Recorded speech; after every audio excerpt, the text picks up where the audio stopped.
The cold rain of a late October night beat against the grimy windows of the Belle Rêve bistro, each drop a percussive reminder of the debt she was running from and the life she was fighting for.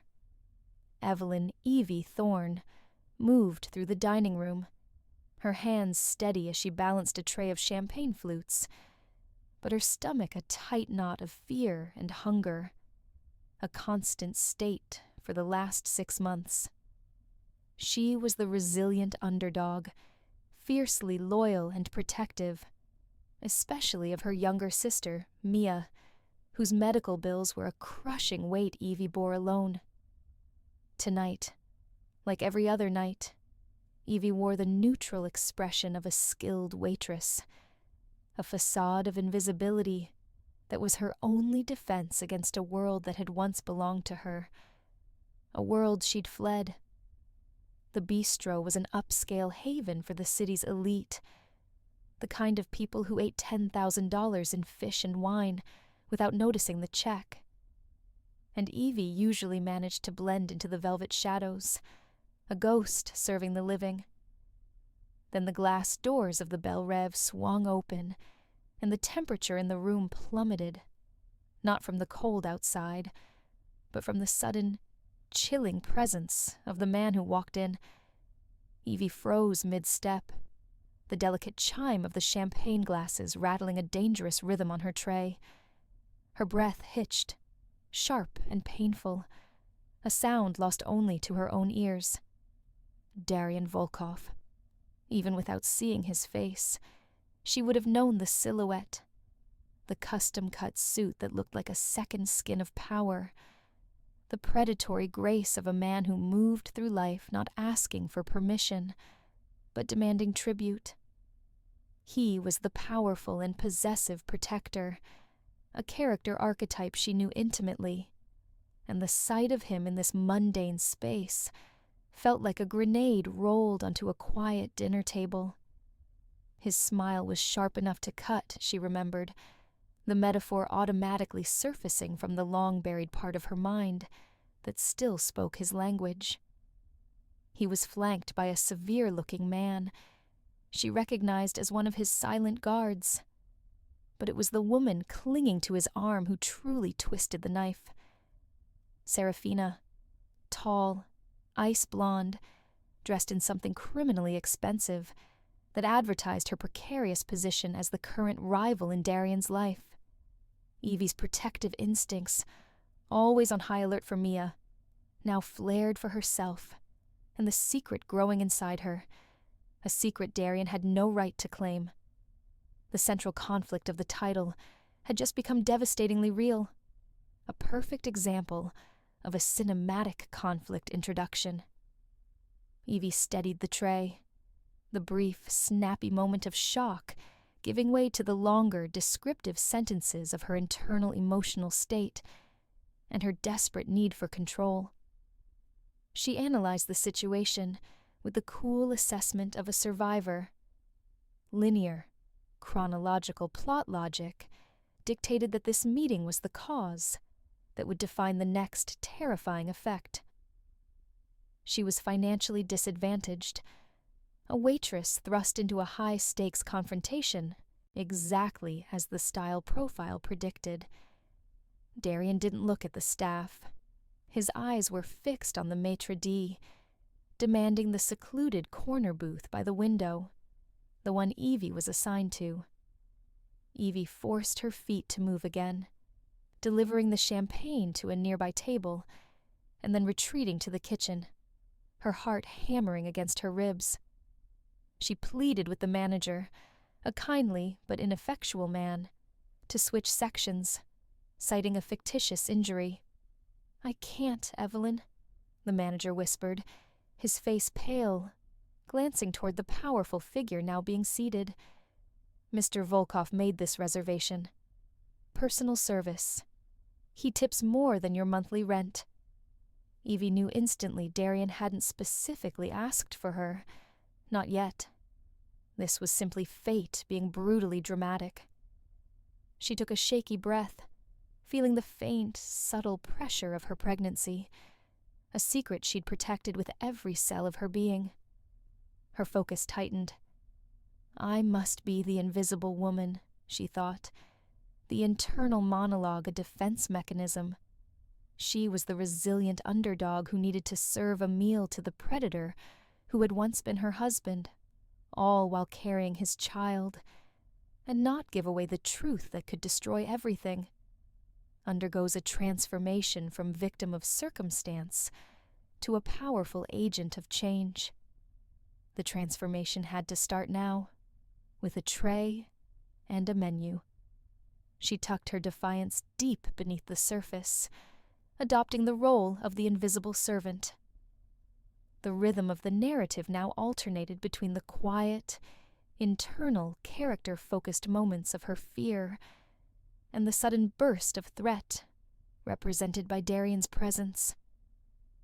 Evie walked to the table, her body language neutral, her focus rigidly fixed on the table setting. Good evening. Welcome to Belle Reve. I'll be your server tonight, she recited, her voice low and formal, using the non-naturalistic, heightened and dramatic dialogue style that defined their interactions. Darian's date, Serafina, was distracted, studying a diamond on her wrist. Darian, however, looked up. His eyes, the color of storm clouds and just as unforgiving, locked onto hers. The moment stretched, thick and suffocating, like a rope pulled taut between them. The entire world seemed to shrink down to this intimate whisper of a confrontation. She saw the flicker of recognition in his eyes, a momentary confusion, quickly replaced by a cold, calculating assessment, like a hunter confirming his prey. His hand, heavy and ringed, paused over the menu. Evelyn, he said, the name a dangerous caress in his dramatic baritone. It wasn't a question, but a declarative statement, a claim of ownership that resonated with his core trait of control and possession. Or do you go by Evie these days? Serafina glanced up, annoyed by the interruption. Evie met his gaze, refusing to flinch, her inherent bravery and defiance surging forward. My name is Evelyn. You'll find our specials listed on the back of the menu, sir. The sir was a subtle shield, an attempt to re-establish the professional distance he was shattering. Darian leaned back, a slow, predatory smile spreading across his face. His smile was sharp enough to cut, but it didn't reach his eyes. His body language and expression conveyed the power dynamic between them. Interesting career path, Evelyn, he murmured, his voice too low for Serafina to catch, making it one of those intimate whispers that carried a threat. I thought you had loftier ambitions than plating salmon. This was a perfect setup for witty banter or a defiant exchange that built romantic tension. Ambition tends to adjust to necessity, Mr. Volkov. I find honest work less messy, she retorted, her tone dry and deliberately ambiguous. She was directly questioning his motives and the nature of his world. Serafina cleared her throat loudly, pulling Darian's attention away. Darian, darling, I'm starving. Just order the usual, she snapped. Darian never took his eyes off Evie as he spoke to Serafina. We'll have the wine list. And then, he paused, his gaze dropping to Evie's waistline for a fraction of a second, a moment so quick only her internal monologue could register it. We'll have a quiet conversation later, Evelyn. Alone. Consider it mandatory. His instruction was a declarative statement of intent and a stark reminder of his core motivation: control and possession. Evie simply nodded, her hand instinctively hovering near the protective curve of her belly. The rising stakes were already higher than the glass walls of his penthouse. Evie managed to navigate the appetizers, the tension between them a live wire stretched across the table, invisible to everyone but them. Darian didn't order from her. He simply watched her, his questions silent, his assessment comprehensive, his eyes reading her as a man reads a dangerous map. The third-person limited POV focused intensely on Evie's perspective, creating a necessary sense of claustrophobia. He sees it. He knows. Her mind screamed in a silent internal monologue. He's just waiting to confirm the lineage, waiting to check the files. She was acutely aware of the conflict between her strong moral compass and the ruthless, often criminal, world Darian inhabited. She tried to think of Mia, her anchor, the vulnerable loved one who served as her primary motivation. Her sister was the shield that also served as Evie's single point of fatal exposure. Evie needed to finish this shift, gather her tips, and go directly to the hospital to check on Mia, to feel the reassuring warmth of her sister's hand, and confirm the safety of her one precious commitment. Every time she leaned in to clear a plate or pour water, his eyes searched her face, her hands, her body, for any sign of the devastating secret she held.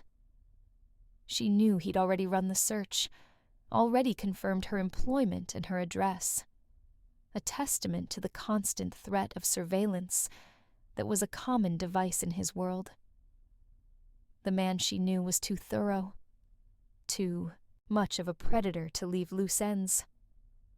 When she finally delivered their main course, a massive, rare cut of steak for him and a delicate fish for Serafina, Darian caught her wrist, his grip like steel, a move of terrifying forced proximity. "Where is your wedding ring, Evie?" he asked, his voice now a low, intense, intimate whisper that felt like a physical violation. Evie yanked her arm free, her face a mask of furious composure. "I pawned it, Darian, to pay for the debt you left me with." She lied about the debt, but the sting in her voice was real. "Now, if you'll excuse me, I have other tables." She walked away, her entire frame shaking, knowing she had failed to convince him, and that the moment his date left, her life would descend back into the mafia romance nightmare she had escaped. The rhythm of the slow-burn suspense was about to give way to a fast-paced action confrontation. Serafina, Darian's date, briefly excused herself to the powder room. It was a tactical error. Darian didn't waste a second. He pulled out his phone, a sleek, encrypted device, and spoke quickly in a foreign tongue. A swift, punchy exchange that defined the dramatic beat. He glanced at Evie, who was hovering near the wine station, pretending to polish silver. His eyes held an unmistakable look of triumph, mixed with a chilling possessiveness.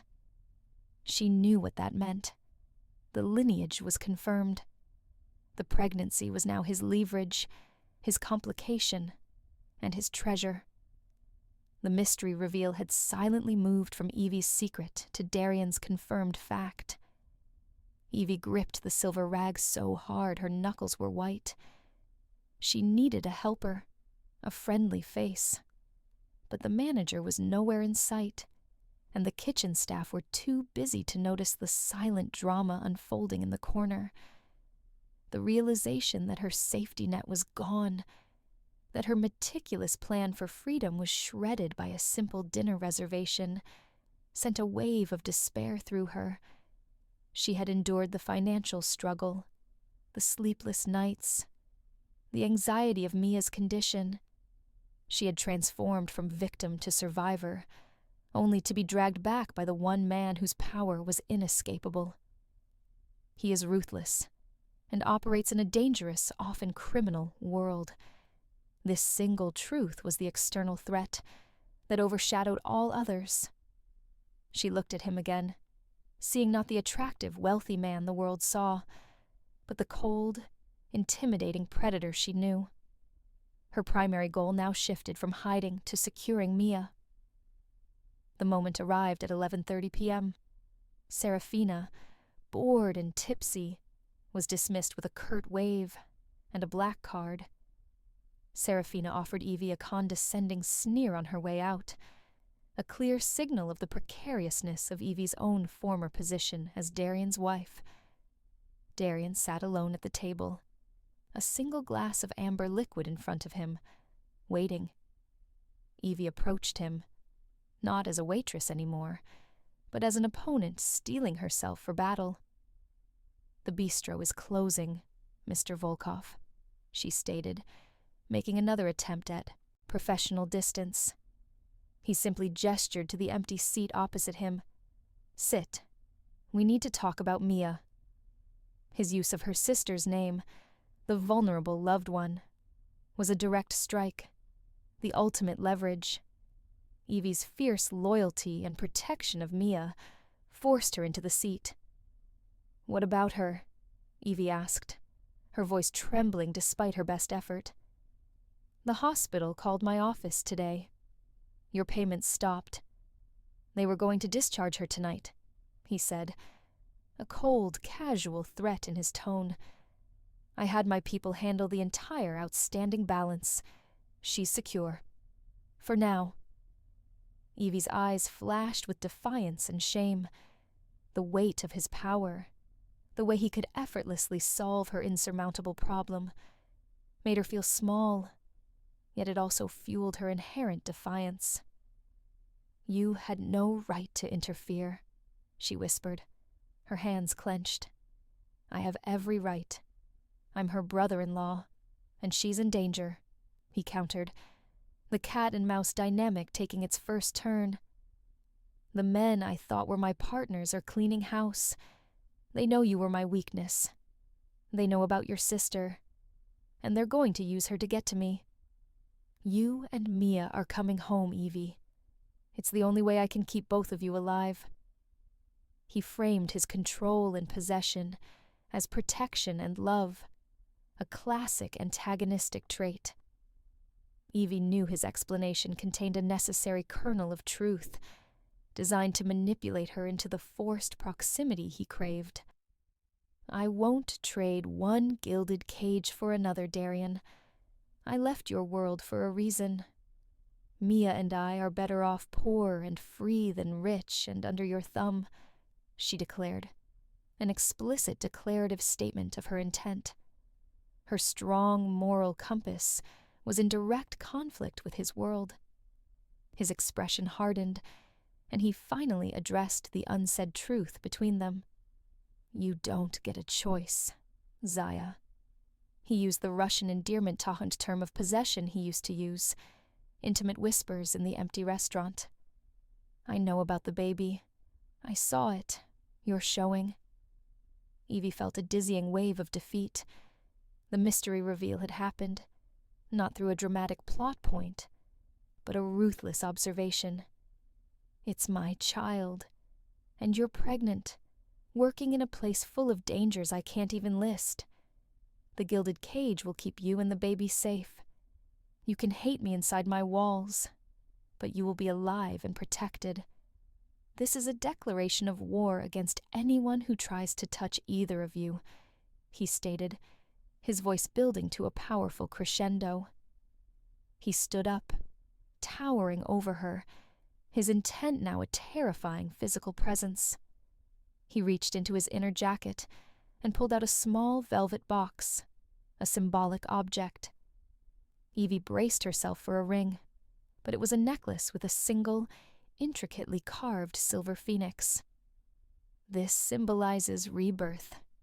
You need to wear it. It's a key and a tracker. It's the only way you'll leave the penthouse, and the only way I'll find you when I need to," he said, his voice lowering to a dramatic intensity. The dialogue revolved around her questioning his motives and his truth. Evie looked at the phoenix, the symbolism of the motif hitting her. A choice between rebirth in his dangerous world or destruction in her own. She was undergoing the required transformation from victim of circumstance. She was forced to make a calculated move to seize back control. "I will go back with you. For Mia. For the baby," she began, the emotional quality of her voice raw. "But I am not your wife. I am not your mistress. And I am not your prisoner. You paid the debt. Now you owe me something. Autonomy. I need access to information, and I need to know the truth about the men you're running from," she stated, her words sharp and punchy. "If you lie to me, I walk, and you won't find us again." Darian looked at her, his calculating expression softening momentarily, with a flicker of respect for her inherent bravery and defiance.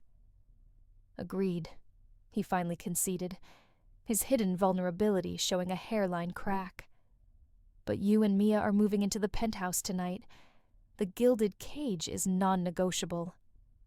This scene concluded on a moment of high tension, compelling the audience to continue. A perfect cliffhanger. The drive to the penthouse was silent, punctuated only by the rhythmic swish of the wipers against the glass.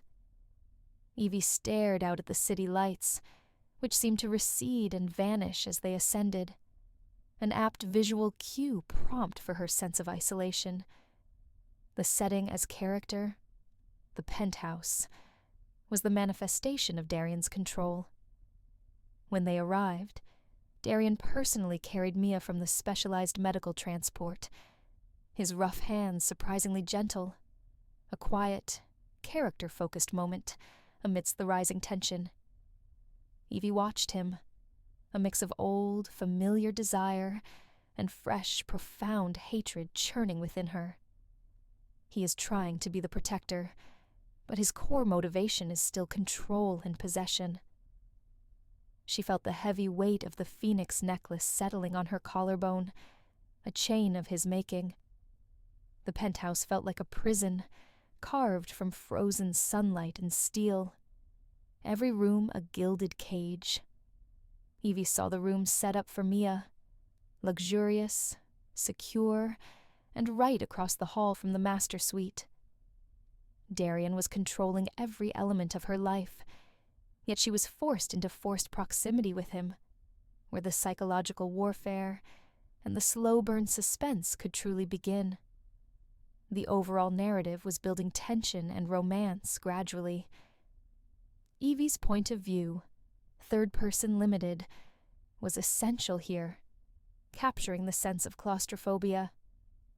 She spent the next 3 weeks trying to gain information, constantly pushing Darian with probing, questioning motives dialogue. Darian operated from the high-security office, his phone calls in hushed, menacing Russian. Evie used the time she spent with Mia as her cover, using the hospital-grade medical equipment as an excuse to move about the vast apartment. She was looking for a chink in Darian's armor, a secret that would give her the necessary power to protect her family and herself. She analyzed his behavior, noting how he alternated between the cold, intimidating businessman and the man who would sit silently by Mia's bedside for hours, a perfect illustration of his complex, transforming character. Evie recognized the suspense in the constant threat of danger and powerful enemies closing in. One afternoon, while Darian was at a tense, off-site meeting, Evie focused on the heavy mahogany desk in his office. It was a symbolic representation of his life, wealth, and power. She remembered a peculiar habit of his, a hidden latch on the desk she'd once seen him use years ago. Her fingers traced the subtle grain of the wood until they found the almost invisible seam. A small, secondary drawer clicked open. Inside, Evie found not weapons or files, but a thin, aged photograph, a symbolic object. It was Darian, 10 years younger, his face less hardened, standing with a beautiful woman who looked strikingly like Serafina, but with genuine kindness in her eyes. The picture was tucked beneath a small, rusted key. Evie knew instantly this was the first hint of his hidden vulnerability and the past secret she needed to uncover. She quickly slipped the photo into her pocket. The narrative structure was being driven by this mystery reveal. When Darian returned late that night, tired and smelling faintly of rain and expensive cologne, Evie confronted him. She stood in the middle of the master bedroom, the photograph held between 2 fingers. "Who is she?" Evie asked him, the question a direct challenge to his carefully constructed facade. Darian's face went rigid, his guard instantly up, his eyes showing the internal fear he rarely displayed. "An old business partner. It doesn't concern you." He tried to dismiss her with a curt, declarative statement.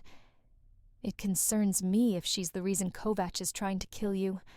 And us. She's the key, isn't she?" Evie countered, her voice low and insistent. "She's the rival. The first one. The one whose lineage ties into your current conflict," Evie surmised, using her deep dive into his past as leverage.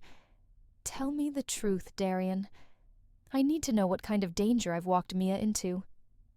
Evie was now fully embodying the powerful agent of change. Darian finally cracked, his voice becoming a rough, emotional confession. He ran a weary hand over his face.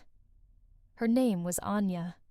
She was the daughter of Kovacs, he admitted, his eyes fixed on the distant city skyline, using a mix of descriptive sentences and snappy confession. He told Evie a story of shifting allegiances and impossible choices. Anya was Kovac's daughter. 10 years ago, Darian was forced to betray Anya, to consolidate his power and save his own brother from a rival faction. A dark secret that was his personal code of honor, being twisted for survival. "I used her, Evie. I loved her, but I used her as a shield to protect my blood. She was rumored dead, disappeared. Kovac wants vengeance. He wants to take everything I value. That includes you, Mia, and the child you carry." The rising stakes were now personal and historical. "He's not just after my money, Evie. He's after everything I love, which is why you have to stay safe." Darian's eyes held a genuine, raw plea. This intimate confession was a moment of hopeful, eventually, connection. A fracture in their wall. Evie realized the complex motivation of the powerful and possessive protector. He believed his control was the only way to shield those he loved from the consequences of his own past actions. Evie digested the truth, the poetic language of their exchange settling into the deeper, dramatic truth of his world. "You said she was rumored dead. But you're hiding something else," Evie said, her mind working furiously to connect the dots. "You wouldn't be this tense if you were sure she was gone. You hid her, didn't you? To keep her safe from Kovac and from the men who made you betray her." Evie was constantly questioning motives, forcing Darian to reveal more of the past crimes and secret identities that served as the mystery reveal. Darian remained silent, his gaze fixed on the floor, a definitive answer in his refusal to deny it. "He's targeting the one thing I have that he can't take, the one thing he knows I value above all else," Darian finally admitted, his voice a low growl. "He wants to destroy my concept of protection." Evie realized the depth of the danger. Kovac's primary motivation was not to kill Darian, but to make Darian lose. And Mia was the most visible, non-negotiable weakness. The external threat was escalating, putting Evie and Mia in increasing danger. Evie spent the night in her own room, the distance between her and Darian a physical representation of their psychological battle. She had leverage now, the truth about Anya. But she needed a plan, a way to move from the defensive position of the gilded cage to an offensive strike that would ensure her and Mia's autonomy. The next day, the rising stakes exploded into fast-paced action. Evie was in the sitting room with Mia, reading aloud from a children's book, when the heavy-duty security alarms shrieked, a deafening, piercing sound. Darian's personal guards burst in, their faces tight with fear, their declarative statements cut short by the sound of glass, shattering 3 floors below. Kovach's men had breached the perimeter.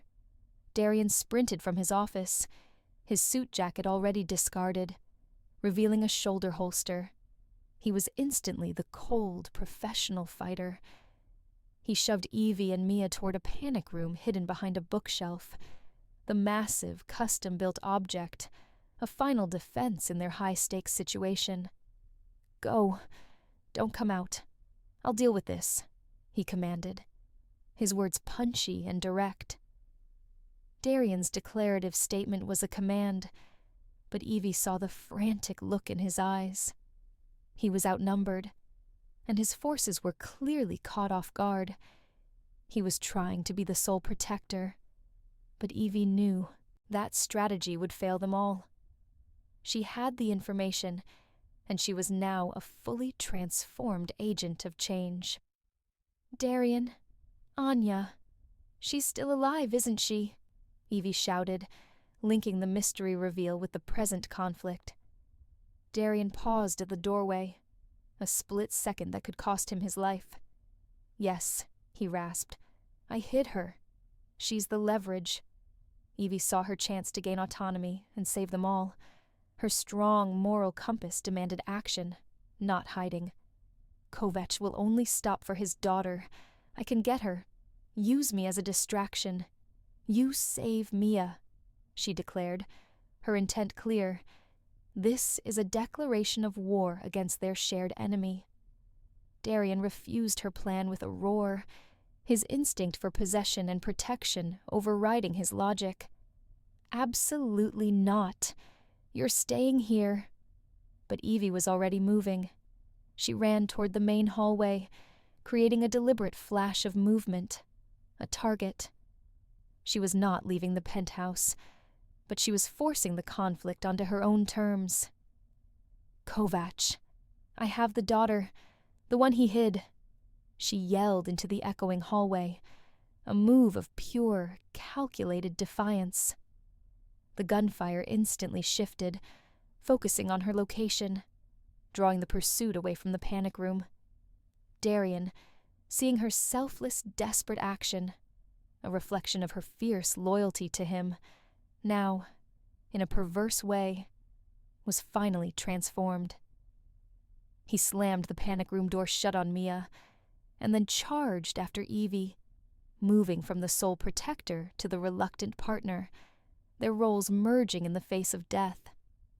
They were a dangerous duo, the crime boss and the resilient waitress, the rhythm of the scene switching to fast-paced action. They fought their way through the massive living room, furniture overturned, the space transforming into a war zone, the gilded cage under violent siege. Evie, though untrained, used her small size and knowledge of the layout to her advantage, ducking and weaving. Darian, moving with ruthless efficiency, eliminated the armed intruders one by one. But the rising stakes brought them face to face with Kovach's final assassin, a hulking figure who had breached the highest level of security and now stood over them, a cruel smile on his face, ready to execute. "You lose, Volkov," the assassin sneered, his gun trained on Evie's pregnant belly, targeting the future. Darian shielded Evie with his body, a primal, emotional act of protection. He was fully exposed, a moment of profound vulnerability. "You touch her, I'll burn your whole empire down," Darian grated out, an evocative threat. Evie, seeing the single-minded focus of the assassin, didn't fight the man, but the environment. She remembered the single, crucial piece of information Darian had given her about a blind spot in the office armor and the complex security system. She lunged for a console hidden in the wall, activating the hidden, remote security lockdown, trapping the assassin's arm in the heavy steel doorframe to the office. Darian reacted instantly, seizing the moment, disarming the man with brutal efficiency. The fast-paced action culminating in a moment of terrifying silence. The living room, once a symbol of opulence, was now a landscape of shattered glass and high-caliber violence. They had won the battle, but the war, the pursuit of Anya, and the final necessary defeat of Kovac had just begun. Darian turned to Evie, pulling her into an embrace that was both desperate and possessive, his face buried in her hair, inhaling the scent of her fear and defiance. "You are mine, Evie," he whispered, a definitive, declarative statement not of ownership, but of absolute need, a profound emotional admission. "You saved us. You saved me." Evie clung to him, the adrenaline draining away, leaving her body shaking with relief and exhaustion. This was the raw, genuine connection that built the romantic tone of the story. "I need to know where Anya is, Darian," Evie insisted, her voice muffled against his chest, her focus still on the linear, chronological plot. "We have a moment, but Kovac will be here again. If Anya is the true leverage, we have to use her to stop him." Evie was showing her prowess as a powerful agent of change, forcing the discovery. Darian looked at her, his eyes deep pools of conflict. He saw the integrity he was so intrigued by. "She's in a safe house, a remote monastery outside of the city," he confessed, the final terrifying mystery reveal. "But I can't risk bringing her out. It's too dangerous." "It's more dangerous to keep her there," Evie countered. "If Kovac can breach your impenetrable penthouse, he'll find her sanctuary. We need a plan to hand her over on our terms, not his. And I'm going with you." Her words were a bold pronouncement of intent. "You are pregnant," he reminded her, his voice rough with anxiety. "And I'm the only one here who understands your moral compass, Darian. If you try to use her as a simple bargaining chip, you'll regret it. I'm the mother of your child." He finally conceded, his hidden vulnerability fully exposed to her. The cat-and-mouse dynamic shifted again. It was no longer pursuit and escape, but a dangerous shared mission. They spent the next few hours in the aftermath, Darian's men quietly securing the penthouse. Evie refused to go to sleep, instead poring over Darian's tactical maps with him, her mind sharp and focused. She saw a recurring motif on one of the maps, an old, abandoned warehouse near the docks, circled heavily. "What is this? Is this where Kovac's men operate?" Evie asked, constantly questioning motives. Darian hesitated. "It's the warehouse where I was supposed to make the final transaction with Anya's people 10 years ago. It was the scene of the betrayal." Evie knew this was the symbolic, emotionally charged setting as character, where the final confrontation had to occur. "That's where we meet Kovac, not on neutral ground. On the ground where you broke your honor." This was a direct appeal to his personal code of honor. Darian agreed to Evie's plan, accepting the truth that his own rigid need for control was exactly what Kovac was exploiting. He saw the integrity in Evie's defiance, and for the first time, he respected it more than he tried to possess it.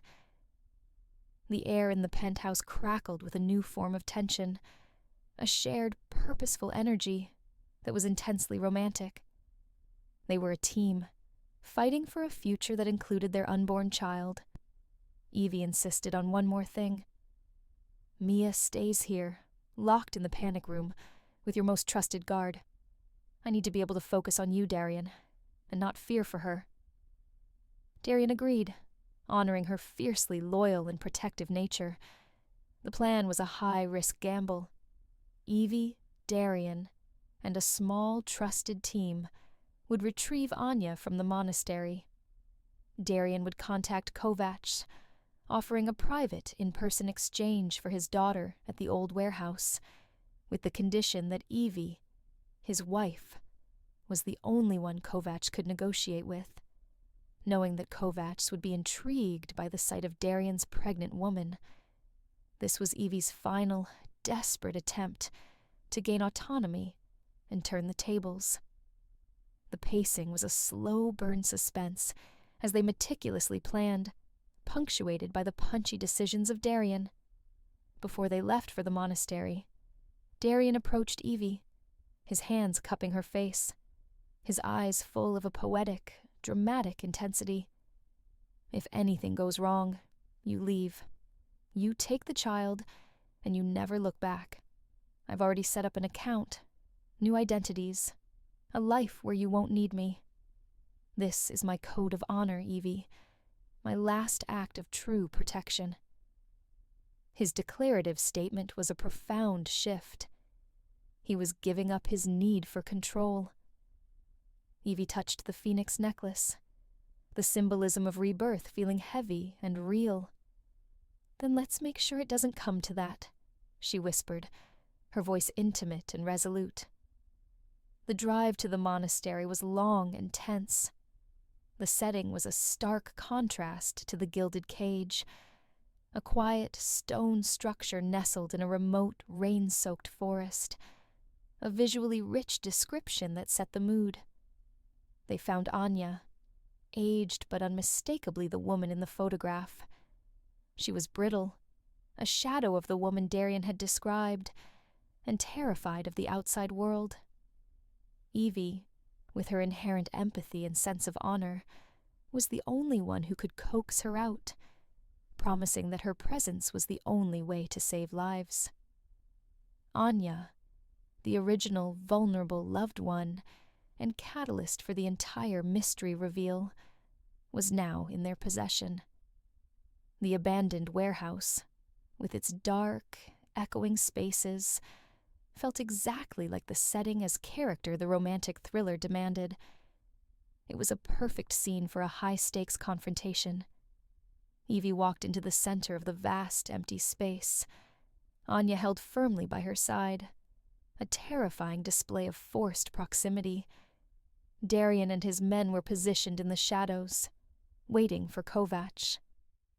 Kovacs arrived, a figure of icy menace, flanked by his remaining, most ruthless men. He saw Evie, pregnant and defiant, standing next to his daughter, and his face twisted with shock and fury.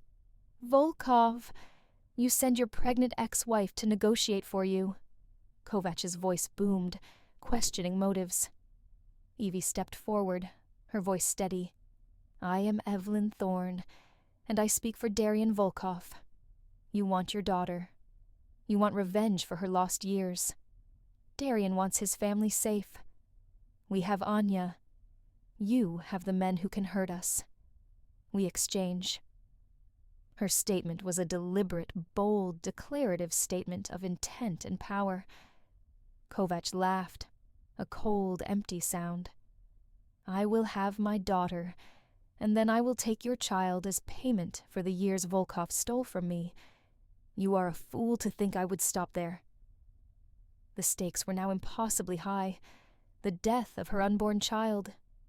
Evie stayed calm, her mind racing.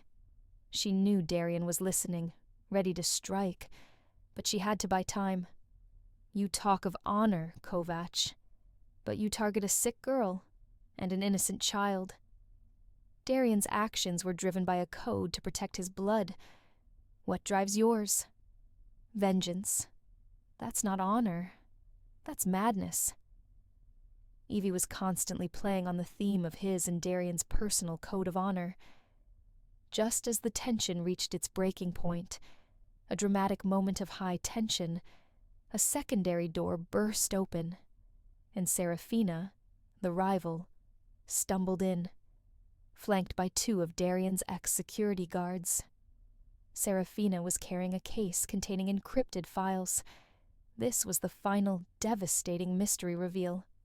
Kovac. Darian wasn't the one who betrayed Anya 10 years ago. It was me, Serafina screamed. I was his accountant. I wanted him, and I knew Anya was his weakness. I fabricated the evidence. I created the open loop that kept the conflict going. The true mastermind, the orchestrator of the cat-and-mouse dynamic, was the rival, who had been hiding in plain sight. The linear, chronological plot was now completely recontextualized by this final, stunning revelation. Kovac, Darian, and Evie all froze, the gunfire temporarily forgotten. Darian emerged from the shadows, his face a mask of shock and cold fury. Serafina was the true villain, the cause of 10 years of bloodshed and the present crisis. Her declarative statement had just shifted the entire foundation of the mafia romance. Kovac, realizing he had been misled, and that Darian had, in fact, been protecting his daughter for a decade, screamed in frustration. Darian, moving with the brutal efficiency of the powerful and possessive protector, didn't waste a second on Serafina. He focused on Kovac, who was now vulnerable, caught between his desire for revenge and the shocking truth. Evie, meanwhile, used the confusion to push Anya and herself behind a stack of crates. She had to ensure the safety of the vulnerable loved one and her own child. The final confrontation was a rapid burst of action. Darian's men, following his pre-arranged signal, secured Kovac and his remaining loyalists. Darian moved to Serafina, who was now hysterical. You created this war. You targeted my family, Darian stated, his voice a low, intense, intimate whisper. He didn't harm her. Instead, he handed her over to the same men who had betrayed him, his own twisted personal code of honor, allowing her to face the consequences of her crimes. Evie emerged, leading a distraught but safe Anya. Kovac, beaten but not broken, looked at his daughter, his vengeance crumbling into grief. Evie, the resilient underdog who had undergone a full transformation, brokered the final, difficult peace. She convinced Kovac to stand down, to use the evidence Serafina provided to clear Darian's name of the historical betrayal, and to allow Anya to walk free. She had secured her autonomy and her family's future, not through violence, but through her integrity. Evie and Darian left the warehouse at dawn, the rain having stopped. They were bruised and exhausted, but alive. Darian was no longer driven purely by control and possession. He was transformed by Evie's defiance. He drove them back, not to the penthouse, but to Mia's hospital, where he formally relinquished control of the tracking necklace and promised to dismantle the gilded cage. You saved us all, Evie.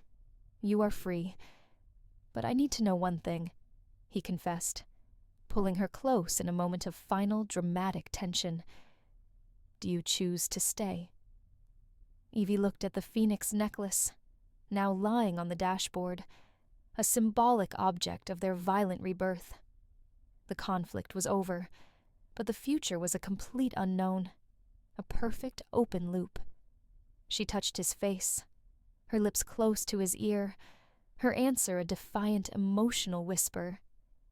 You are mine, Darian Volkov, and I'm just getting started.